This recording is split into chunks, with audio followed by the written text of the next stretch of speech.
In this lesson, we're looking at areas of regular polygons and circles. You'll find the area of regular polygons and the areas of circles. How can you find the area of a polygon? The foundations of most gazebos are shaped like regular hexagons. Suppose the owners of this gazebo would like to install tile on the floor. If the tiles are sold in square feet, how can they find the actual area of the tiles to cover the floor? Well, so far, area of a triangle wouldn't work. Well, we could make it up in a bunch of triangles, I suppose. But we have a better way. In regular hexagon A, B, C, D, F, inscribed in circle G, GA and GF are radii from the center of circle G to two vertices of the hexagon. GH is drawn from the center of the regular polygon perpendicular to the side of the polygon. This segment is called an apothem. Here we know the area of any triangle is 1/2 base times height, so if they call that base S for side, area of one of those triangles would be 1/2 S times A. So the area of the whole hexagon would be made up of 6 of those triangles, and the perimeter would be 6S. So if we just replace the 6S with P, we get our formula. If a regular polygon has an area of A square units and a perimeter of P units, and an apothem of A units, then A equals 1/2 the perimeter times the apothem. Definitely a formula you want to have written down and ready to use. Find the area of the regular pentagon with a perimeter of 90 meters. Well, if the whole perimeter is 90, we could do 90 divided by, to get the length of one side. But what I really want to know is FD, so I want to divide that by 2. Okay, so FD is 9.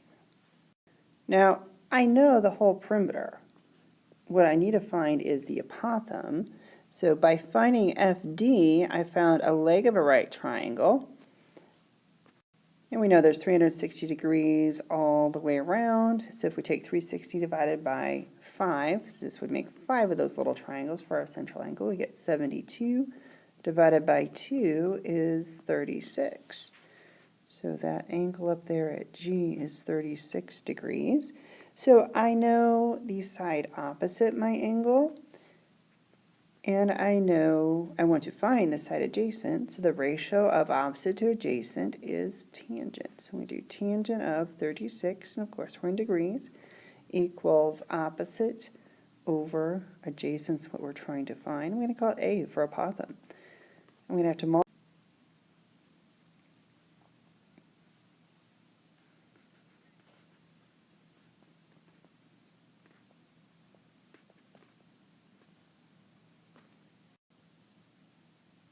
So then to get just A, I'm going to divide by tangent of 36 and type it in the calculator. And I think I'm going to round to hundredths place. Seems like a good place to land. I'm going to say the apothem is approximately 12.39. Now I can go back to my formula that I had from the beginning. We already knew the perimeter. We knew that to start off with. So A equals 90. 1/2 times 90 times the apothem that we just found. And they didn't see what to round to. So I think I'm going to keep with the hundredths place. It's nice. So I have 557 and 55 hundredths. And our units were in meters. It's area, so it's going to be meters squared or square meters. Okay, we're going to go from a formula that is brand new to one that should be familiar. Area of a circle is pi times radius squared. Some of you guys were trying to use that formula already when we were trying to find circumference in the last chapter. An outdoor accessories company manufactures circular covers for outdoor umbrellas. If the cover is 8 inches longer than the umbrella on each side, find the area of the cover in square inches. Yards. Yeah, the diameter was originally 72, and they said they added 8 inches on both sides, so 8 plus 8 plus 72 is 88. But to find area, we need the radius, so we need to take that divided by 2 is 44 is our radius. So we're plugging into the formula now that we have the radius. I have pi times 44 squared, which when I leave pi as pi, I get exactly 1,936 pi, and that was square inches. Okay, they want square yards, so I probably don't want to leave pi as pi, so let's go ahead and change that to a decimal. So it would be 6,082.12 square inches I said. And we know there are 36 inches in 1 yard. That got rid of 1 inch. I need to get rid of inches squared, so 1 yard is still 36 inches.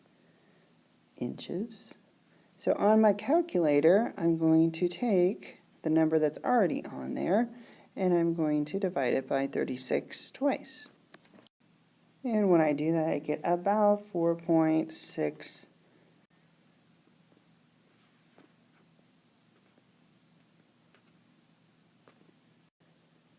And they didn't tell us what to round to, so I pick hundredths place, and it's square yards. So we reviewed how to do unit conversions in the midst of finding area of a circle. And they saved the best for last. Find the area of the shaded region. Assume that the triangle is equilateral. Round to the nearest tenth. So we're going to start off with the area of the whole circle. Area is pi r squared, so we just need pi times 7 squared.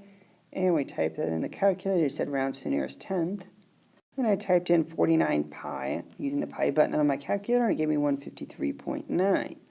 Now, I need to find the area of that equilateral triangle so I can subtract it out. Since the triangle is equilateral, we know that all three of the original angles are going to be 60, so when we cut that in half, it's going to be 30. So we have our friendly reference triangle again, and our sides go 1, 2, square root of 3. So if we know the hypotenuse is 7, then this leg would have to be 3.5, and the side adjacent to the 30 is going to be the lovely square root of 3 times 3.5. Okay, now I want this whole side, so 3.5 times 2 is going to be 7 square root of 3 for the whole length. So if I wanted the perimeter, there are 3 sides, so 3 times 7 square root of 3 is going to be 21 square root of 3. And I already found the apothem was 3.5. I can use my area formula. So I have area equals 1/2 the perimeter, so 21 square root of 3, times the apothem was 3.5, and I type it in the calculator, and it said round to the nearest tenth. So I get 63.7 rounding to the nearest tenth, and our units were in centimeters, so it's going to be square centimeters. In summary, any regular anagon is made up of n congruent isosceles triangles. The area of a circle, radius r units, is pi r squared units.